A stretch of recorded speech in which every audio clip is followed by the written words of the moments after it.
ओम श्री साई नाथाय नमः। प्रिय साईं भक्तों, आज मैं आपके समक्ष श्री साईं सचरित्र अध्याय 5 का पाठ करने जा रही हूँ। जो भी साईं भक्त पूरी श्रद्धा भाव से इस अध्याय को सुनेगा, बाबा का आशीर्वाद हमेशा उस पर बना रहेगा।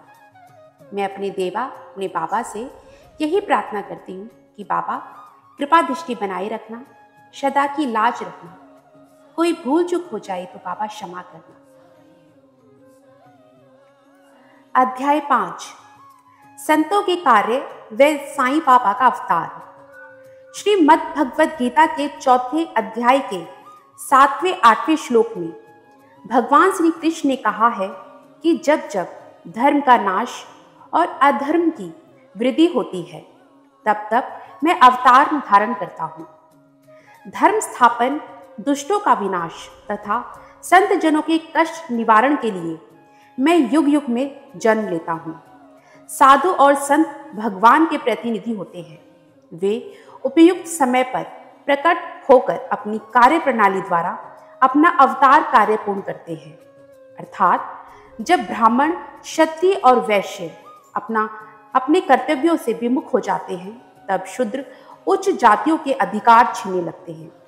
जब धर्माचार्यों का अनादर तथा निंदा होने लगती है, जब लोग अभक्ष्य भोज्य पदार्थों और मदिरा आदि का सेवन करने लगते हैं, जब धर्म की आड़ में बुरे कर्म होने लगते हैं, जब भिन्न भिन्न धर्मावलंबी परस्पर लड़ने लगते हैं, कर्मठ पुरुषों को धार्मिक कृत्यों में अरुचि उत्पन्न होने लगती है, जब योगी ध्यान आदि कर्म छोड़ देते हैं और जब सामान्य जन की ऐसी धारणा हो जाती है कि केवल धन, संतान और स्त्री ही सब कुछ है।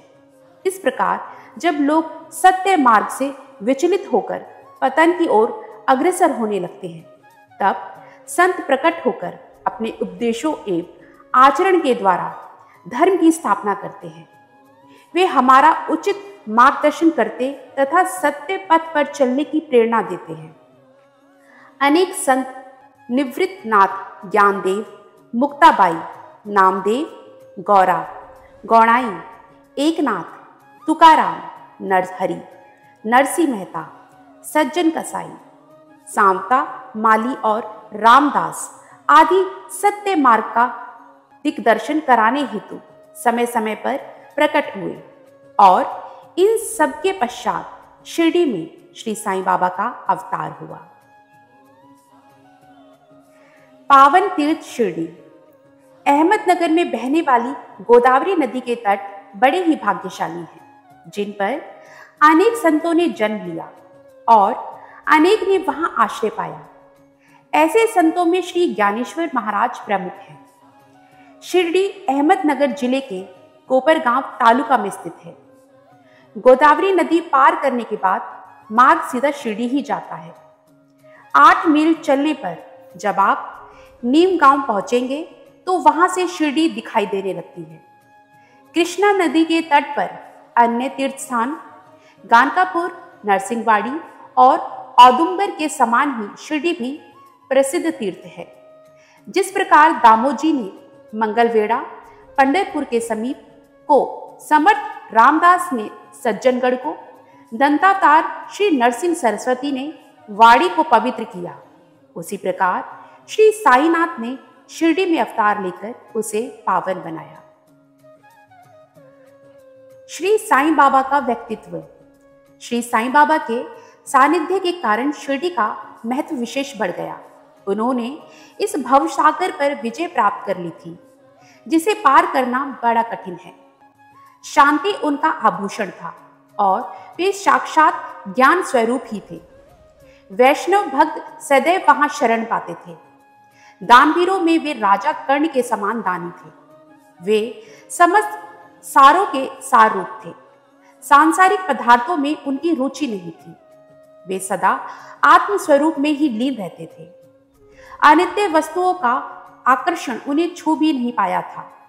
उनका हृदय शीशे के समान उज्जवल था।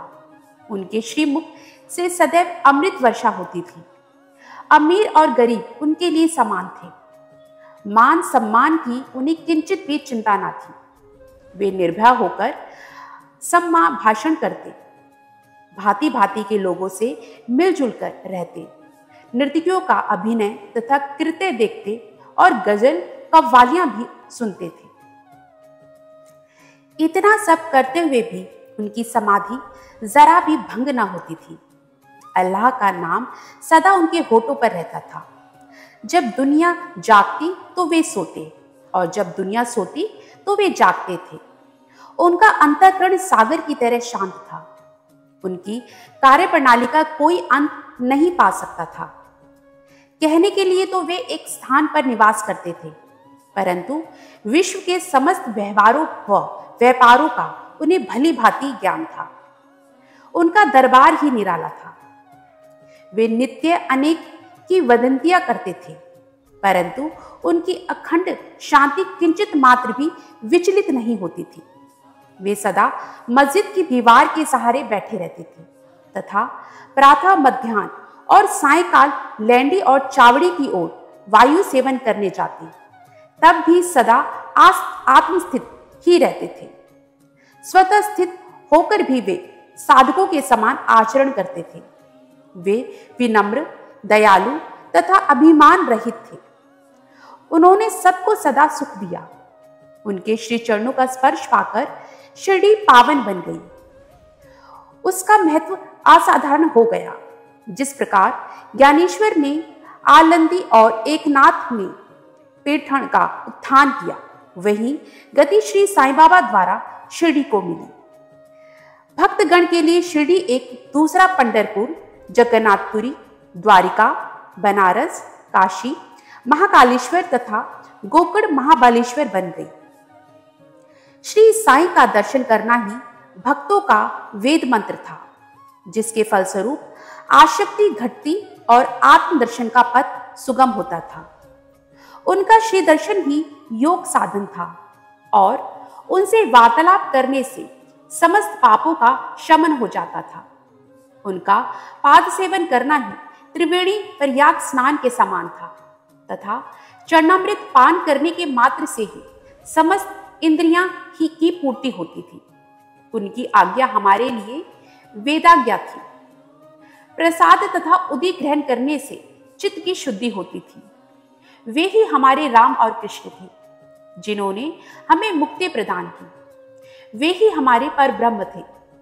वे सदा आत्मस्थित, चैतन्य घन तथा आनंद की मंगल मूर्ति थे।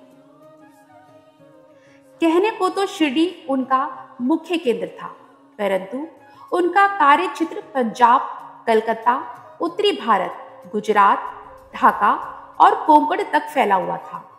श्री साईं बाबा की कीर्ति दिन प्रतिदिन चहुं ओर फैलने लगी और जगह जगह से दर्शनार्थ आकर उनके भक्त लाभ उठाने लगे। केवल दर्शन से ही मनुष्य, चाहे वे शुद्ध तथा अशुद्ध हृदय के हों, के चित्त को परम शांति मिल जाती थी। उन्हें उसी आनंद का अनुभव होता था जैसे कि पंढरपुर में श्री विट्ठल के दर्शन से होता है। यह कोई अतिशयोक्ति नहीं है। देखिए एक भक्त की अनुभूति जो यहाँ दी जा रही है। गोली बुआ की अनुभूति। गोली बुआ की आयु अनुमानतः 95 वर्ष थी। वे पंडरी के एक वारकरी थे। वे 8 महीने पंढरपुर तथा 4 महीने आषाढ़ से काटे तक गंगा तट पर रहते थे। सामान ढोने के लिए उनके पास एक गधा था और एक शिष्य भी सदैव उनके साथ रहता था। वे प्रतिवर्ष पंढरपुर जाते और लौटते समय श्री साईं बाबा के दर्शन के लिए शिरडी आते थे। बाबा के प्रति उनकी गहरी श्रद्धा थी।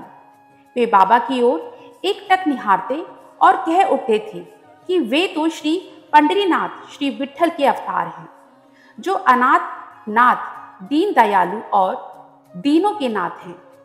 गोली बुआ श्री विठोबा के परम भक्त थे। उन्होंने अनेक बार पंढरी की यात्रा की तथा प्रत्यक्ष अनुभव किया कि श्री साईं बाबा वास्तव में ही पंढरीनाथ हैं। श्री विट्ठल कर प्रकट होना। श्री साईं बाबा की ईश्वर चिंतन और भजन में विशेष आसक्ति थी। वे सदैव अल्लाह मालिक को पुकारते तथा भक्तों से कीर्तन सप्ताह करवाते थे, जिसे नाम सप्ताह भी कहते हैं। एक बार उन्होंने दासगढ़ू को कीर्तन सप्ताह की आज्ञा दी। दासगढ़ू ने बाबा से निवेदन किया कि आपकी आज्ञा मुझे शिरोधार्य है, परंतु इस बात का आश्वासन मिलना चाहिए कि सप्ताह के अंत में विट्ठल अवश्य प्रकट होंगे। बाबा ने अपने हृदय का स्पर्श करते हुए कहा कि विट्ठल अवश्य प्रकट होंगे, परंतु साथ ही भक्तों में श्रद्धा व तीव्र उत्सुकता भी अनिवार्य है। ठाकुरनाथ की डंगपुड़ी, विट्ठल की पंडरी, रणछोड़ की द्वारिका यही तो है। किसी को दूर जाने की आवश्यकता ही नहीं है। क्या विट्ठल कहीं बाहर से मिलेंगे? वे तो यही विराजमान है। जब भक्तों में प्रेम और भक्ति का स्रोत प्रवाहित होगा तो विट्ठल स्वयं ही यहाँ प्रकट हो जाएंगे।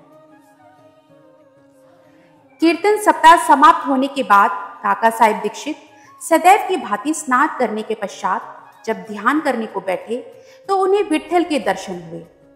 दोपहर के समय जब बाबा के दर्शनार्थ मस्जिद पहुंचे तो बाबा ने उनसे पूछा, क्यों, विट्ठल पाटिल आए थे ना? क्या तुम्हें उनके दर्शन हुए? वे बहुत चंचल हैं, उनको दृढ़ता से पकड़े रखो। यदि जरा भी असावधानी की तो वे बचकर निकल जाएंगे। यह प्रातःकाल की घटना थी और दोपहर के समय उन्हें पुनः दर्शन हुए। उसी दिन एक चित्र बेचने वाला विठोबा के 25-30 चित्र लेकर वहां बेचने को आया। यह चित्र ठीक वैसा ही था जैसा कि काका साहेब दीक्षित को ध्यान में दर्शन हुए थे। चित्र देखकर और बाबा के शब्दों का स्मरण कर काका साहेब को आश्चर्य के साथ साथ बड़ी प्रसन्नता भी हुई। उन्होंने एक चित्र सहर्ष खरीद लिया और उसे अपने देवघर में प्रतिष्ठित कर दिया। थाना के रिटायर्ड मामलतदार श्री वे ही देव ने अपने अनुसंधान से यह प्रमाणित कर दिया है कि शिरडी पंढरपुर के अंतर्गत आती है। दक्षिण में पंढरपुर श्री कृष्ण का प्रसिद्ध स्थान है, अतः शिरडी ही द्वारिका है। द्वारिका की एक और व्याख्या सुनने में आई है, जो कि के नारायण अय्यर द्वारा लिखित भारतवर्ष का स्थायी इतिहास में स्कंद पुराण भाग 2 पृष्ठ 90 से उद्धृत की गई है। वह इस प्रकार है, चतुर्वर्णामपि वर्गाणा यंत्र द्वाराणि सर्वतः अतो द्वारावती युक्ता विद्युत विभस्त वादवी। अर्थात जो स्थान चारों वर्गों के लोगों को धर्म, अर्थ, काम और मोक्ष के निमित्त सुलभ हो, दार्शनिक लोग उसे द्वारिका कहते हैं। शिरडी में बाबा की मस्जिद केवल चारों वर्णों के लिए ही नहीं, अपितु दलित, अस्पृश्य और भोगीजी शिंदे जैसे कुष्ठ रोगी आदि सबके लिए खुली थी। अतः शिरडी को द्वारिका कहना ही सर्वथा उचित है। अनंत कोटि ब्रह्मांड नायक राजाधिराज योगीराज परब्रह्म श्री सच्चिदानंद सद्गुरु साईनाथ महाराज की जय। जिस भी साईं भक्त ने इस अध्याय को सच्चे भाव, श्रद्धा और विश्वास के साथ सुना है, बाबा उसकी सभी मनोकामनाएं पूर्ण करें और बाबा का आशीर्वाद हमेशा उस पर और उसके परिवार पर बना रहे। यही मेरी श्री साईनाथ के श्री चरणों में प्रार्थना है। ओम साई राम, जय जय साई राम। बाबा आप सभी साईं भक्तों का भला करें।